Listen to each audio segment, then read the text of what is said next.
मानव इतिहास के अधिकांश समय तक हम अकेले नहीं थे। अगर आप 50,000 साल पीछे समय में यात्रा कर सकते तो आपको ऐसी पृथ्वी देखने को मिलती जहां एक ही समय में इंसानों की कई अलग अलग प्रजातियां मौजूद थीं। कुछ दिखने में बिल्कुल हमारी तरह थी, जबकि कुछ की शारीरिक बनावट पूरी तरह अलग थी। वे आकार में छोटे, अधिक मजबूत थे और ऐसे मौसम तथा भूभाग के अनुसार विकसित हुए थे जो आज के किसी आधुनिक इंसान को तोड़कर रख दें।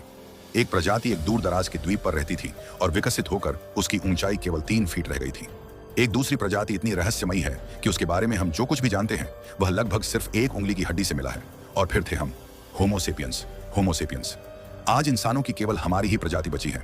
ऐसा इसलिए नहीं क्योंकि हम सबसे ताकतवर थे या सबसे बुद्धिमान या इसलिए कि हम सबसे लंबे समय से यहाँ थे, बल्कि इसलिए कि हम ही अब तक बचे हुए हैं। और यही एक ऐसा सवाल उठाता है जिसका कोई सीधा और आसान जवाब नहीं है। बाकी सभी का क्या हुआ? असल में जो हुआ वह कहीं ज्यादा धीमा और उलझा हुआ था। ये समझने के लिए कि यह सब कैसे हुआ, हमें उस प्रजाति से शुरुआत करनी होगी जो सबसे लंबे समय तक जीवित रही, होमो इरेक्टस। होमो इरेक्टस होमो इरेक्टस लगभग 20 लाख 2 मिलियन साल पहले अस्तित्व में आया।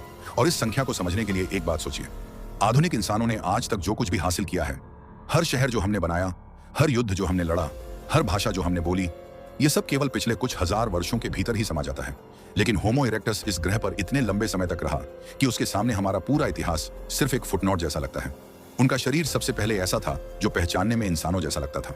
उनकी टांगें लंबी थीं, बाहें अपेक्षाकृत छोटी थीं और उनका शरीर खुले मैदानों में चलने और दौड़ने के लिए बना था। लगभग निश्चित रूप से वही पहली मानव प्रजाति थी जिसने अफ्रीका छोड़कर दुनिया के दूसरे हिस्सों में फैलना शुरू किया। इसका मतलब है कि उन्होंने उन वातावरणों में भी जीना सीख लिया था जिनके लिए वे कभी विकसित ही नहीं हुए थे।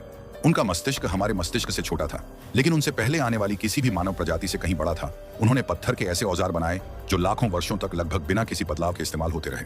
यह सुनकर ऐसा लग सकता है कि उनमें कल्पना शक्ति की कमी थी, लेकिन वास्तव में बात बिल्कुल उलटी थी। उन्होंने जो औजार बनाए थे वे इतने प्रभावी थे कि उन्हें बेहतर बनाने की कोई जरूरत ही महसूस नहीं हुई।